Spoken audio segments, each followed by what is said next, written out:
Hello అండి, welcome to Telugu officers channel. ఇవాళ మనం ఆగస్ట్ 27వ తేదీకి సంబంధించిన కరెంట్ అఫైర్స్ గురించి చూద్దాం. ఇవాల్టి మన ఫస్ట్ ఆర్టికల్ చూడండి. మన భారత అంతరిక్ష సంస్థ చంద్రయాన్ 3ని విజయవంతంగా ప్రయోగించింది. అవునా?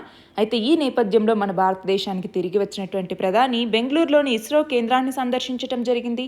అయితే ఇందులో భాగంగా మనం ఇక్కడ 3 విషయాల్ని గుర్తుపెట్టుకోవాలి. అది ఏంటి అంటే, ఒకటి, చంద్రయాన్ 3లో మనం పంపించినటువంటి ల్యాండర్ ఎక్కడైతే చంద్రుడి మీద ల్యాండ్ అయిందో ఆ ప్రదేశాన్ని పేరు శివశక్తి అనేసి.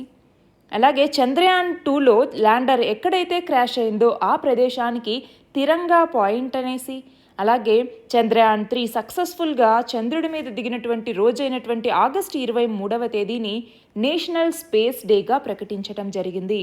సో ఈ 3 విషయాలు గుర్తుపెట్టుకోవాలి. ఎగ్జామ్ పాయింట్ ఆఫ్ వ్యూలో చాలా ఇంపార్టెంట్. శివశక్తి మరియు తిరంగా పాయింట్స్ ఏంటి అంటే, చంద్రుడి మీద చంద్రయాన్ 3 ల్యాండ్ అయినటువంటి ప్రదేశాన్ని శివశక్తి అని, చంద్రయాన్ 2లో ల్యాండర్ క్రాష్ అయినటువంటి ప్లేస్ని తిరంగా పాయింట్ అనేసి పిలుస్తాము. నేషనల్ స్పేస్ డేని ఏ రోజున నిర్వహించబోతున్నాము? ఆగస్ట్ 23వ తేదీన. మన నెక్స్ట్ ఆర్టికల్ చూడండి. రీసెంట్గా దక్షిణాఫ్రికాలోని జోహన్నెస్బర్గ్లో 15వ బ్రిక్స్ సమావేశం అనేది జరిగింది. బ్రిక్స్ సమ్మిట్ అనేది జరిగింది. అయితే ఆ సమ్మిట్కి సంబంధించినటువంటి ఆర్టికల్ ఇది. అయితే మనం బ్రిక్స్ గురించి తెలుసుకోవాల్సిన అంశాల్లో కొన్ని ఉన్నాయి. ఒకటవది ఏంటి అంటే, 2001వ సంవత్సరంలో మొదటిసారిగా జిమ్ ఓ నీల్ అనేటటువంటి ఒక ఎకనమిస్ట్ ఈ యొక్క బ్రిక్ అనేటటువంటి పేరుని కనిపెట్టడం జరిగింది. అయితే దాని తర్వాత బ్రిక్స్కి సంబంధించి ముందుగా బ్రిక్ అన్నటువంటిది ఏర్పడింది. ఈ బ్రిక్ కంట్రీ లీడర్స్ మొదటగా జూలై 2006వ సంవత్సరంలో జూలై 2006లో రష్యాలోని సెయింట్ పీటర్స్బర్గ్లో ఒక మీటింగ్ని కండక్ట్ చేయటం జరిగింది. అలా ఈ బ్రిక్స్ అన్నటువంటిది ఏర్పాటైంది. అయితే మొదటి బ్రిక్స్ సమ్మిట్ అన్నటువంటిది మాత్రం 2009వ సంవత్సరంలో జరిగింది. ఫస్ట్ బ్రిక్స్ సమ్మిట్ అన్నటువంటిది ఎక్కడ జరిగింది? రష్యాలోనే జరిగింది. అయితే దాని తర్వాత 2010వ సంవత్సరంలో ఏ దేశం ఇందులోకి జాయిన్ అయింది? సౌత్ ఆఫ్రికా అన్నటువంటిది ఇందులోకి జాయిన్ అయింది. దాంతో ఈ బ్రిక్ కాస్త బ్రిక్స్గా మారింది. అంటే ఇప్పుడు ఉన్నటువంటి 5 దేశాలేంటి? బ్రెజిల్, రష్యా, ఇండియా, చైనా మరియు సౌత్ ఆఫ్రికా. అయితే ఇక్కడ మనం చూస్తే మొత్తం వరల్డ్ పాపులేషన్లో ఈ యొక్క బ్రిక్స్ 41% కలిగి ఉంది. అలాగే జీడిపికి సంబంధించి కనుక మనం చూస్తే 24% కలిగి ఉంది. అలాగే ట్రేడ్కి సంబంధించి చూస్తే 16% పైగా కలిగి ఉంది వరల్డ్ ట్రేడ్లో. అలాంటి ఈ బ్రిక్స్కి సంబంధించి రీసెంట్గా 15th బ్రిక్స్ సమ్మిట్ అన్నటువంటిది దక్షిణాఫ్రికాలోని జోహన్నెస్బర్గ్లో జరిగింది. అయితే ఇక్కడ గుర్తుపెట్టుకోవాల్సినటువంటి 4 విషయాలు ఉన్నాయి. ఏంటి ఆ 4 విషయాలు? ఒకటవది వచ్చేసరికి, బ్రిక్స్ ఇంకొక 6 దేశాలని ఇన్వైట్ చేయటం జరిగింది బ్రిక్స్లోకి. ఈ 6 దేశాలేంటి? Iran, UAE, Saudi Arabia, Argentina, Egypt మరియు ఇథియోపియా. వీటి యొక్క మెంబర్షిప్ అనేది 2024 జనవరి నుంచి మొదలవుతుంది. ఇది మొదటి విషయం. మరి రెండవ విషయం ఏంటి అంటే, చైనా అధ్యక్షుడైనటువంటి షీ జిన్పింగ్ ఈయన ఇక్కడ స్పీచ్ ఇవ్వలేదు. మనం చూస్తే ఈయన బదులుగా చైనా కామర్స్ మినిస్టర్ స్పీచ్ ఇవ్వటం జరిగింది. అది రెండవది. మూడవ విషయం ఏంటి అంటే, పుతిన్ ఆబ్సెంట్ అయ్యారు. రష్యా యొక్క అధ్యక్షుడైనటువంటి వ్లాదిమిర్ పుతిన్ ఈయన ఈ సమ్మిట్కి రాలేదు. ఎందుకని అంటే, ఇంటర్నేషనల్ క్రిమినల్ కోర్టు ఈయన మీద అరెస్ట్ వారెంట్ని జారీ చేయటం జరిగింది. ఒకవేళ ఆయన గనక రష్యా నుంచి బయటకు వస్తే ఆయన్ని అరెస్ట్ చేసే అవకాశాలు ఉన్నాయి. ఈ నేపథ్యంలో ఆయన ఈ సమ్మిట్కి రాలేదు. ఎందుకని ఇంటర్నేషనల్ క్రిమినల్ కోర్టు ఈయనకి అరెస్ట్ వారెంట్ని జారీ చేసింది అంటే, ఉక్రెయిన్ నుంచి పిల్లల్ని అబ్డక్ట్ చేశారు అన్నటువంటి ఒక కేసు మీద ఈయనకి అరెస్ట్ వారెంట్ అనేది జారీ చేయటం జరిగింది. ఇక 4వ విషయం వచ్చేసరికి, చైనా మరియు ఇండియా ఈ రెండూ కూడా ఈ ఎల్ఏసి దగ్గర వాటి యొక్క ట్రూప్స్ని వెనక్కి తీసుకోవాలి అన్నట్టుగా నిర్ణయించటం జరిగింది. ఇది 4వ విషయం. ఈ 4 ఇందులో గుర్తుపెట్టుకోవాలి. ఇంకో విషయం ఏంటంటే, ఈ బ్రిక్స్కి సంబంధించి ఒక ఉమ్మడి కరెన్సీని తీసుకురావాలి అన్నట్టుగా చర్చించడం జరిగింది. కానీ దీనికి సంబంధించి ఎలాంటి కన్క్లూజన్ అనేది తీసుకోలేదు. మన నెక్స్ట్ ఆర్టికల్ చూడండి. ప్లాస్టిక్ కాలుష్యానికి సంబంధించి. ప్లాస్టిక్స్లో మైక్రో ప్లాస్టిక్స్ అనేసి ఉంటాయి. అంటే ప్లాస్టిక్ అనేది చాలా చిన్న చిన్న అణువులుగా విడిపోయినప్పుడు వాటిని మనం మైక్రో ప్లాస్టిక్స్ అనేసి పిలుస్తూ ఉంటాము. అయితే రీసెంట్గా మనం చూస్తే 5 డిఫరెంట్ రీజియన్స్లో ఎవరైతే హార్ట్ సర్జరీస్ చేయించుకుని ఉంటారో అలాంటి 15 పేషెంట్స్ నుంచి హార్ట్ టిష్యూ శాంపిల్స్ని అంటే హృదయ కణజాల నమూనాల్ని సేకరించటం జరిగింది. వాటిని స్టడీ చేసినప్పుడు ఏం తెలిసింది? ఆ యొక్క హృదయ కణజాలాల్లో 9 రకాల సూక్ష్మ ప్లాస్టిక్ అవశేషాలున్నాయి అన్నట్టుగా గుర్తించటం జరిగింది. అయితే మానవుని యొక్క రక్తనాళాల్లోకి సూక్ష్మ ప్లాస్టిక్ చేరింది అన్నట్టుగా లాస్ట్ ఇయరే నెదర్లాండ్ శాస్త్రవేత్తలు అలాగే డచ్ శాస్త్రవేత్తలు కూడా చెప్పటం జరిగింది. అయితే అది ఊపిరితిత్తులు, గుండె వరకు వెళ్తోంది అన్నట్టుగా చైనా శాస్త్రవేత్తలు ఇటీవల నిర్ధారించారు. అయితే ఇక్కడ మనం చూస్తే వాటిలో ఎక్కువగా మిథైల్ మెథాక్రిలేట్ అనేసి, పాలీవినైల్ క్లోరైడ్ అనేసి ఇలాంటి పరమాణువులు ఉన్నాయి. అవి 0.5 మిల్లీమీటర్ల కంటే తక్కువ పరిమాణంలో ఉంటాయి. కాబట్టి మనం తినేటటువంటి ఆహారం ద్వారా, గాలి ద్వారా సులభంగా మన శరీరంలోకి వెళ్తున్నాయి. దాంతో క్యాన్సర్, అలాగే హృదయ రోగాలు ఇలాంటి వాటితో పాటు మన యొక్క జ్ఞాపక శక్తి మీద, సంతాన సాఫల్యత మీద కూడా ప్రభావం అనేది ఉంటుంది అన్నట్టుగా శాస్త్రవేత్తలు చెప్తున్నారు. అయితే ఇక్కడ మనం చూస్తే మనము ఒకసారి వాడి పడేసేటటువంటి ప్లాస్టిక్ అంటే సింగిల్ యూజ్ ప్లాస్టిక్స్ ఏవైతే ఉన్నాయో ఇవి ఎక్కువ కాలుష్యానికి కారణమవుతున్నాయి. అందుకే ఇప్పటి వరకు 77 దేశాలు వీటిని పూర్తిగా, ఇంకొన్ని దేశాలు పాక్షికంగా వీటిని నిషేధించడం జరిగింది. అయితే మన భారతదేశం చూస్తే లాస్ట్ జూలై నుంచి ఒకసారి వాడి పడేసేటటువంటి ఈ ప్లాస్టిక్ మీద నిషేధం విధించింది. 120 మైక్రాన్ల కంటే తక్కువ మందం ఉండే ప్లాస్టిక్ను ఉపయోగించొద్దు అన్నట్టుగా మార్గదర్శకాలు కూడా జారీ చేయటం జరిగింది. అయితే ఇక్కడ మనం చూస్తే భారతదేశంలో ప్లాస్టిక్ సంచుల మీద దాదాపు 25 రాష్ట్రాలు మరియు కేంద్రపాలిత ప్రాంతాలు ఆంక్షల్ని పెట్టాయి. కానీ అవి ఎంతవరకు అమలవుతున్నాయి? రీసెంట్గా ఒక రిపోర్ట్ ఏం చెప్పింది? ఈ భూమి మీదే అత్యంత లోతైనటువంటి ప్రదేశం ఏంటి? పసిఫిక్ మహాసముద్రంలో ఉన్నటువంటి మరియానా ట్రెంచ్ అన్నటువంటిది, మరియానా అగాధం అంటాము. ఈ మరియానా అగాధంలో కూడా ప్లాస్టిక్ అవశేషాలు అనేవి ఉన్నాయి. అంతేకాకుండా ప్రపంచంలోనే అత్యంత ఎత్తైనటువంటి ఎవరెస్ట్ శిఖరం పైన కూడా ప్లాస్టిక్ అనేటటువంటిది ఉంది. దాన్ని బట్టి మన పర్యావరణంలోకి ప్లాస్టిక్ వ్యర్థాలు ఎంతగా చొచ్చుకుపోయాయి అన్నటువంటిది మనం చూడొచ్చు. అయితే ఇక్కడ మనం చూస్తే మన జీవితంలో మనం ఎక్కువగా ఉపయోగించే ప్లాస్టిక్ సంచులు కానీ, తాగునీటి సీసాలు కానీ వీటి వినియోగాన్ని ఎక్కువ మనం ఆపగలిగితే దాదాపు 40% ఈ ప్లాస్టిక్ వినియోగాన్ని తగ్గించిన వాళ్ళమవుతాం. అంతేకాకుండా దాని బదులుగా కర్రగుజ్జుతో తయారు చేసినటువంటి లేదా ఇతర విధానాల్లో తయారు చేసేటటువంటి సంచుల్ని, అలాగే రాగి, ఉక్కు, గాజు లాంటి వాటితో ఉపయోగించేటటువంటి సీసాల్ని మనం ఉపయోగించవచ్చు. అయితే దీనికి ప్రభుత్వాలు కూడా సహాయాన్ని చేయాల్సిన అవసరం ఉంది. అంతేకాకుండా ఆల్రెడీ తీసుకొచ్చినటువంటి చట్టాలు కానీ, నిబంధనలు కానీ వాటిని సరిగ్గా అమలయ్యేలాగా చూడాలి. అంతేకాకుండా ఎన్విరాన్మెంట్లోకి ఇష్టం వచ్చినట్టుగా ప్లాస్టిక్ అనేటటువంటిది వదలకుండా చూసుకోవాలి. అంతేకాకుండా ల్యాండ్ ఫిల్స్ అనేసి, డంపింగ్ యార్డ్స్ అనేసి, అలాగే ఓపెన్గా వాటిని తగలబెట్టడం, అలాగే వీటికి సంబంధించి రీసైక్లింగ్ చేసేటప్పుడు వీటన్నింటిలో జాగ్రత్తలు తీసుకోవాలి. అంతేకాకుండా ప్లాస్టిక్ సొల్యూషన్కి సంబంధించి ఫస్ట్ సొల్యూషన్ ఏంటి అంటే ప్రజల్లో అవగాహనని కల్పించటం. మనం చూస్తే రీయూజ్, రీఫిల్, రిపేర్, రీజనరేషన్ అనేసి చెప్తూ ఉంటాం. ఇవన్నీ చేపట్టాల్సిన అవసరం అనేటటువంటిది ఉంది. అంటే దీనికి సంబంధించి చేంజ్ అన్నటువంటిది మనతో మొదలవ్వాలి. ప్రతి ఒక్కరూ సింగిల్ యూజ్ ప్లాస్టిక్ని ఆపేసి పర్యావరణ హితంగా మెలగాల్సిన అవసరం అనేది ఉంది. అందుకే లైఫ్ అన్నటువంటి ఒక ఇనిషియేటివ్ని మన ప్రభుత్వం తీసుకొచ్చింది. లైఫ్ స్టైల్ ఫర్ ఎన్విరాన్మెంట్ అనేసి పిలుస్తూ ఉంటాం. సో ఇవి ఫాలో అవ్వాల్సిన బాధ్యత మనకుంది. ఎందుకంటే మన రాజ్యాంగంలోని DPSPస్లో కూడా ఏం చెప్పారు?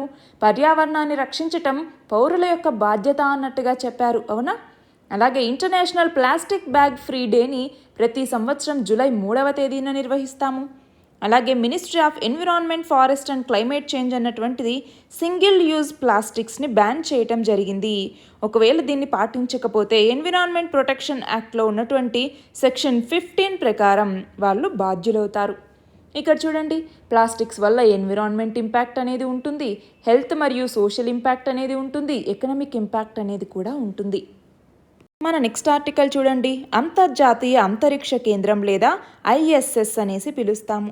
ఈ కేంద్రానికి 4 వ్యోమగాములు బయలుదేరటం జరిగింది. అమెరికాలోని కేప్ కెనావెరాల్లో ఉన్నటువంటి కెనడీ అంతరిక్ష కేంద్రం నుంచి SpaceX రాకెట్ ద్వారా వీళ్ళు వెళ్లారు.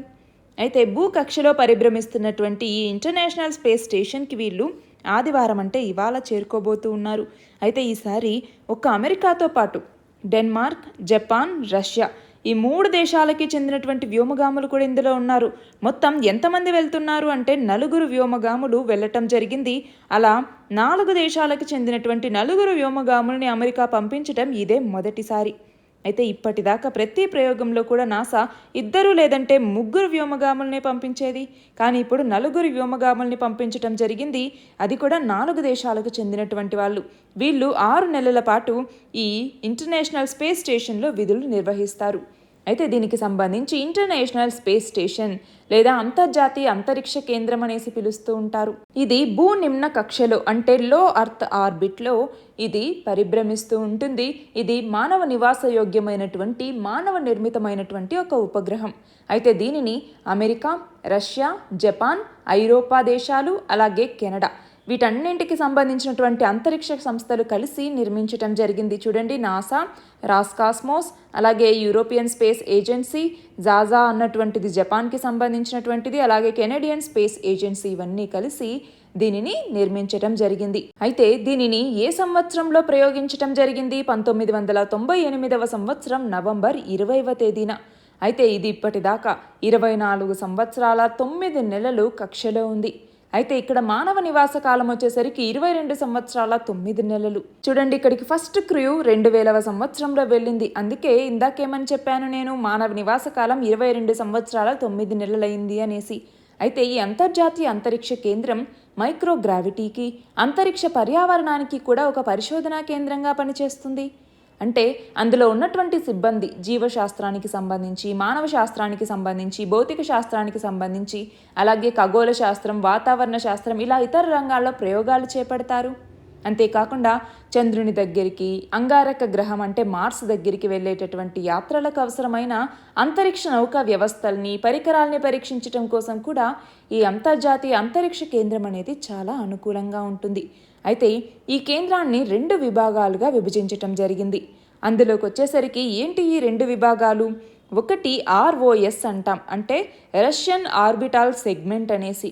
రెండవది వచ్చేసరికి USOS అంటే యునైటెడ్ స్టేట్స్ ఆర్బిటాల్ సెగ్మెంట్ అనేసి. అయితే ఈ ISS కార్యకలాపాలని 2024 వరకు పొడిగించేటటువంటి ప్రతిపాదనని రాస్కాస్మోస్ అన్నటువంటిది ఆమోదించింది.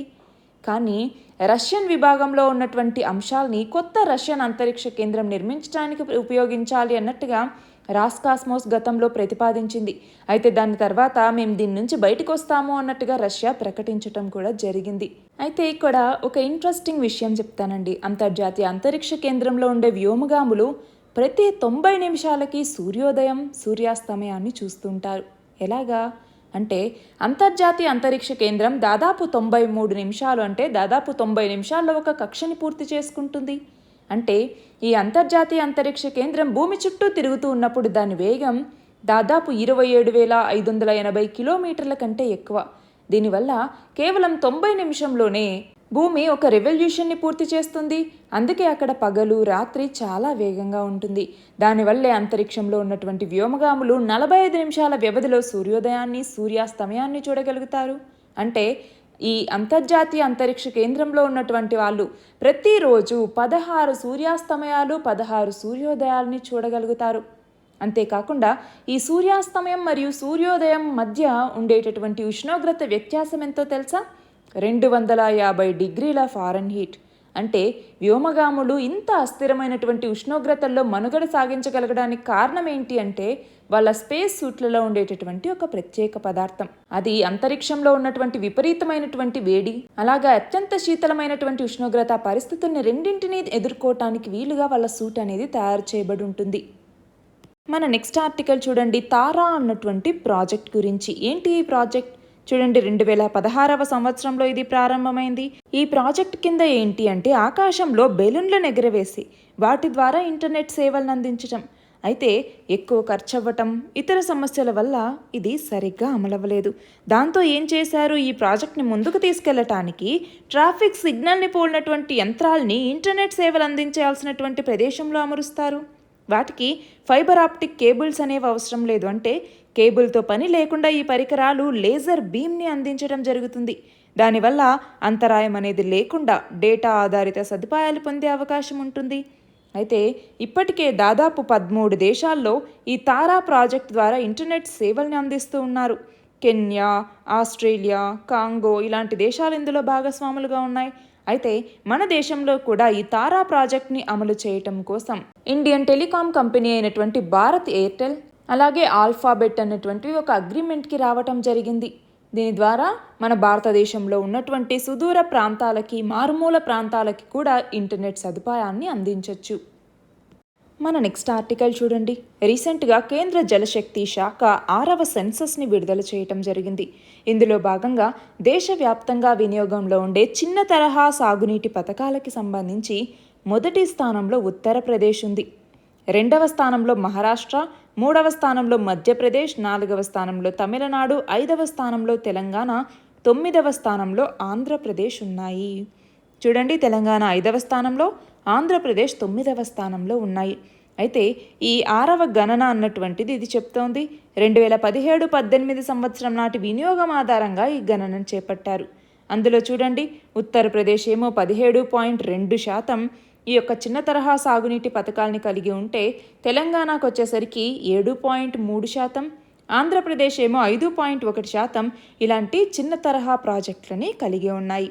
అయితే ఇక్కడ మనం చూస్తే 2013-14లో 5వ సెన్సస్ని చేపడితే దాంతో పోలిస్తే 6వ సెన్సస్ నాటికి ఈ చిన్న తరహా నీటి పథకాలు 13% పెరిగాయి. అందులో భూగర్భ జలాల్ని వాడుకునే పథకాలు 14.6% పెరిగితే, ఉపరితల నీటిని వాడుకునేటటువంటి పథకాలు 12.1% తగ్గాయి. ఇది మనం గమనించాల్సినటువంటిది. ఎగ్జామ్ పాయింట్ ఆఫ్ వ్యూలో ఇంపార్టెంట్ అండి. కేంద్ర జలశక్తి శాఖ రీసెంట్గా ఎన్నవ సెన్సస్ని ఇచ్చింది? 6వ సెన్సస్ని. ఏ సంవత్సరం నాటి వినియోగం ఆధారంగా ఇచ్చింది? 2017-18 సంవత్సరం నాటి వినియోగం ఆధారంగా. అయితే ఇందులో ఏ రాష్ట్రం మొదటి స్థానంలో ఉంది? ఉత్తరప్రదేశ్.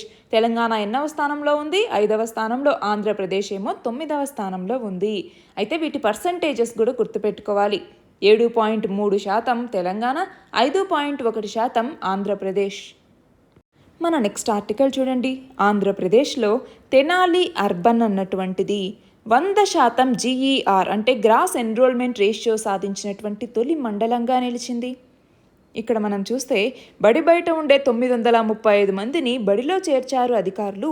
దాంతో ఈ స్థూల నమోదు నిష్పత్తి లేదా గ్రాస్ ఎన్రోల్మెంట్ రేషియోకి సంబంధించి ఆంధ్రప్రదేశ్ రాష్ట్రంలోనే తెనాలి అర్బన్ అన్నటువంటిది మొదటి స్థానంలో నిలిచింది అనేసి. అలాగే తెనాలి రూరల్ మండలంలో కూడా 100% గ్రాస్ ఎన్రోల్మెంట్ రేషియో అనేటటువంటిది నమోదైంది. ఇక్కడ చూస్తే జూలై మొదటి వారం నుంచి ప్రత్యేక డ్రైవ్ని చేపట్టి పిల్లల్ని పాఠశాలలకి పంపించారు. అయితే ఇక్కడ చూడండి, మన నేషనల్ ఎడ్యుకేషన్ పాలసీ అన్నటువంటిది కూడా ఏం చెప్తోంది?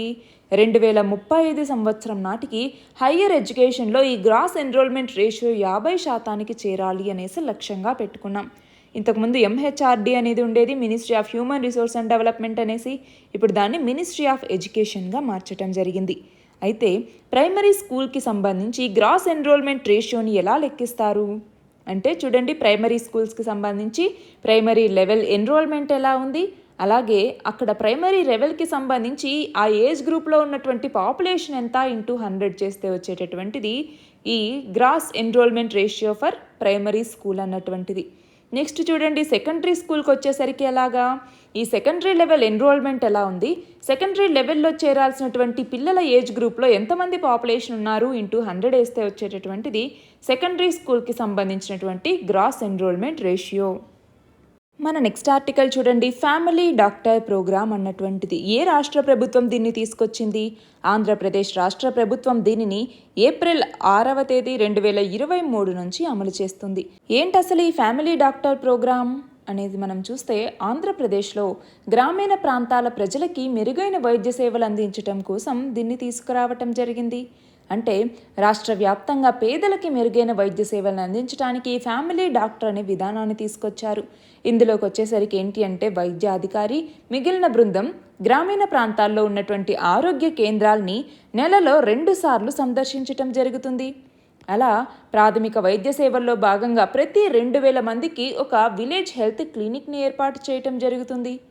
అయితే ఇక్కడికి వచ్చేసరికి ఏంటి, ఈ విలేజ్ హెల్త్ క్లినిక్కి సంబంధించి mid level health care provider అనేది అందుబాటులో ఉంటారు. అలాగే ఆశా వర్కర్లు కూడా అందుబాటులో ఉంటారు. ఈ విలేజ్ క్లినిక్స్లో అన్ని రకాల వైద్య సేవలు, మందులు కూడా అందుబాటులో ఉంటాయి. అయితే ఇక్కడ మనం చూస్తే ఈ హెల్త్ క్లినిక్స్ ద్వారా 14 రకాల వైద్య పరీక్షల్ని డయాగ్నోస్టిక్ ర్యాపిడ్ కిట్స్ అనేవి ఇక్కడ అందుబాటులో ఉంటాయి. అలాగే 67 రకాల మందులు అందుబాటులో ఉంటాయి.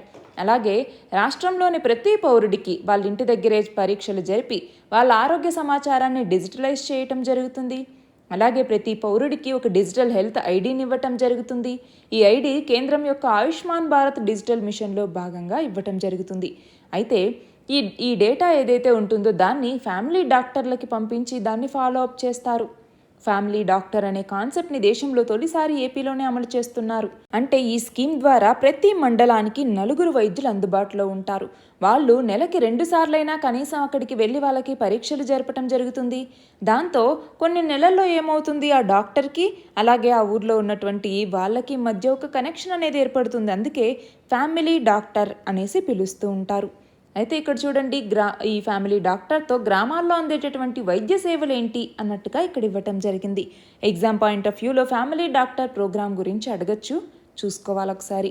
మనం చూస్తే ఇక్కడ ఇంకోటి గుర్తుపెట్టుకోవాల్సింది ఏంటి అంటే 10,032 విలేజ్ హెల్త్ క్లినిక్స్, అది కూడా వైఎస్ఆర్ విలేజ్ హెల్త్ క్లినిక్స్ అనేసి పిలుస్తూ ఉంటాం. వైఎస్ఆర్ విలేజ్ హెల్త్ క్లినిక్స్, వీటిని ఏర్పాటు చేసి ఒక్కొక్క క్లినిక్ పరిధిలో 2,000 మందికి సేవలు అందించడం జరుగుతుంది.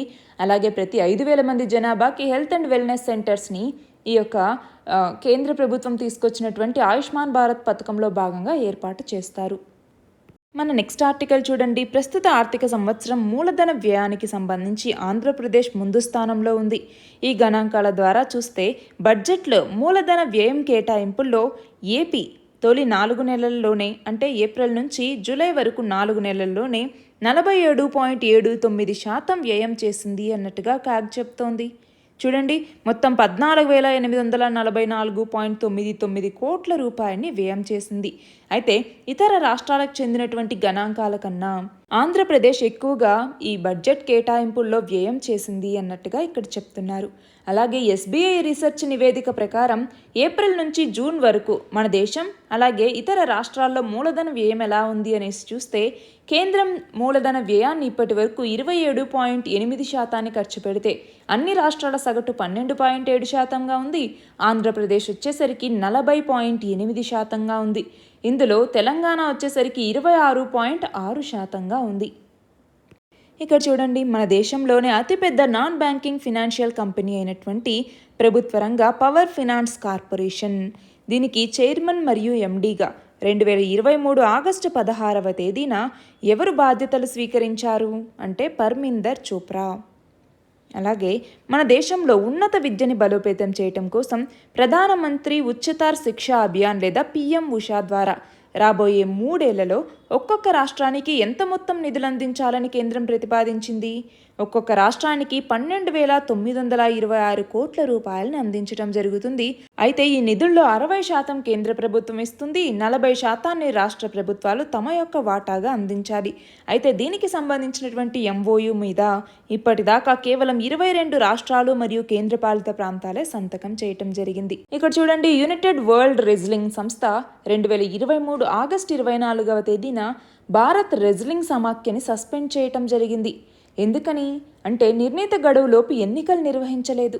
దాంతో సెప్టెంబర్ 16వ తేదీన బెల్గ్రేడ్లో ప్రారంభమయ్యే ప్రపంచ ఛాంపియన్షిప్లో భారత రెజ్లర్లు తటస్థ క్రీడాకారులుగా పాల్గొనబోతున్నారు. నెక్స్ట్ చూడండి, భారత ఎన్నికల సంఘం సచిన్ టెండూల్కర్ని నేషనల్ ఐకాన్గా నియమించటం జరిగింది. ఈయన ఎలక్షన్ కమిషనర్ తరపున ఓటు హక్కు వినియోగం మీద ప్రజల్లో అవగాహన కల్పిస్తారు. నెక్స్ట్ చూడండి, ప్రపంచ మానవతా దినోత్సవం వరల్డ్ హ్యుమానిటేరియన్ డేని ఐక్యరాజ్య సమితి ప్రతి సంవత్సరం ఏ రోజున నిర్వహిస్తోంది అంటే ఆగస్టు 19వ తేదీన. మనం చూస్తే ప్రపంచవ్యాప్తంగా సహాయార్థులు 2016లో 8.94 కోట్ల మంది ఉంటే 2021కి వచ్చేసరికి 23.50 కోట్లకు పెరిగింది. అయితే 2023లో అలాంటి వాళ్ళు 33.9 కోట్ల మంది ఉన్నారు. వాళ్ళలో అత్యవసరంగా 23 కోట్ల మందికి సహాయ చర్యలు అవసరం అన్నట్టుగా ఐక్యరాజ్య సమితి చెప్తోంది. అయితే ఈ సంవత్సరం థీమ్ వచ్చేసరికి నో మ్యాటర్ వాట్ అన్నటువంటిది. నెక్స్ట్ చూడండి, 69వ జాతీయ చలనచిత్ర అవార్డులకి సంబంధించి ఇందులో తెలుగు సినిమాకి మొత్తం 11 పురస్కారాలు వచ్చాయి. అందులో జాతీయ ఉత్తమ నటుడు అవార్డు అల్లు అర్జున్కి వచ్చింది. ఆ అవార్డు గెలుచుకున్నటువంటి మొదటి తెలుగు నటుడిగా ఈయన చరిత్ర సృష్టించారు. అది కాకుండా మిగిలినటువంటి తెలుగు సినిమాలకు దక్కిన అవార్డులు ఇవి. అందులో ఒక్క RRRకి వచ్చేసరికి 6 అవార్డులు, పుష్పకి 2 అవార్డులు రావటం జరిగింది. ఇవన్నీ మనం ఆల్రెడీ చదువుకున్నవే. ఒకసారి నోట్స్ ఓపెన్ చేసి దీన్ని మళ్ళీ రివైజ్ చేసుకోవాలి. ఇవి ఇవాల్టి ఇంపార్టెంట్ ఆర్టికల్స్. పీడిఎఫ్ లింక్ని డిస్క్రిప్షన్లో ఇవ్వటం జరుగుతుంది. అలాగే మన టెలిగ్రామ్ ఛానల్లో కూడా పీడిఎఫ్ని అప్లోడ్ చేయటం జరుగుతుంది. All the very best and thank you very much.